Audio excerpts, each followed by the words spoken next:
పుణ్యక్షేత్రమైన భద్రాచలం ఆధ్యాత్మిక ప్రదేశం మాత్రమే కాక ఇప్పుడు పర్యాటక ప్రాంతంగా అభివృద్ధి చేసేందుకు అధికారులు కసరత్తులు ముమ్మరం చేశారు. భద్రాద్రి రామాలయానికి సమీపాన పవిత్ర గోదావరి చెంతన ప్రకృతి అందాలు పర్యాటకులను కనువిందు చేస్తున్నాయి. ఇందుకోసం నదీ పండుగ పేరుతో వేడుకలకు ప్రారంభిస్తున్నారు. రాబోయే 3 నెలల్లో 2 తెలుగు రాష్ట్రాల నుంచే కాకుండా దేశం నలుమూల నుంచి వచ్చే పర్యాటకులను ఆకట్టుకునేలా పూర్తి ప్రకృతి అందాలకు ప్రాధాన్యం ఇస్తూ గ్రామీణ వాతావరణ పరిమళాలు వెదజల్లుతూ ఏర్పాట్లు కొనసాగుతున్నాయి.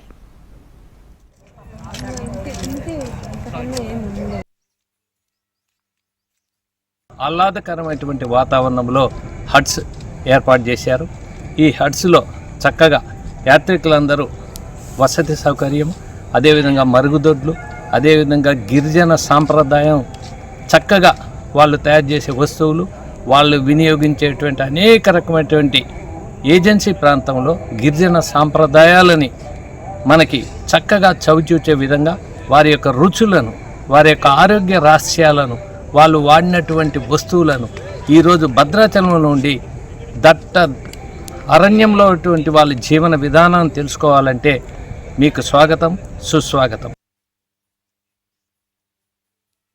గోదావరి నది ఒడ్డున క్యాంపింగ్, స్టాల్స్, కల్చరల్ పర్ఫార్మెన్స్ అని ఏరు ఫెస్టివల్ స్టార్ట్ చేస్తున్నాము.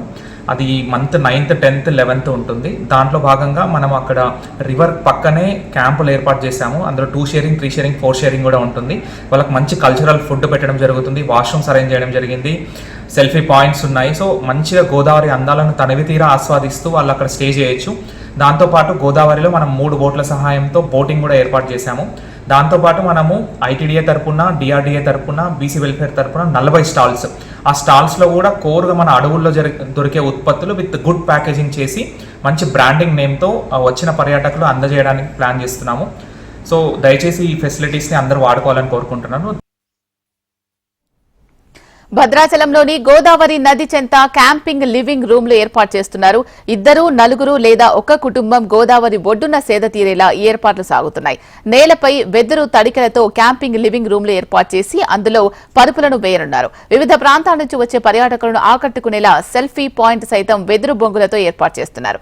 గిరిజన సంప్రదాయ వంటకాలను ఇక్కడ స్టాల్స్ లో ప్రదర్శించడమే కాక పర్యాటకులకు భోజనశాలను పూర్తిగా కర్రలు, వెదురు తడికలతో ఆకట్టుకునేలా తీర్చిదిద్దారు.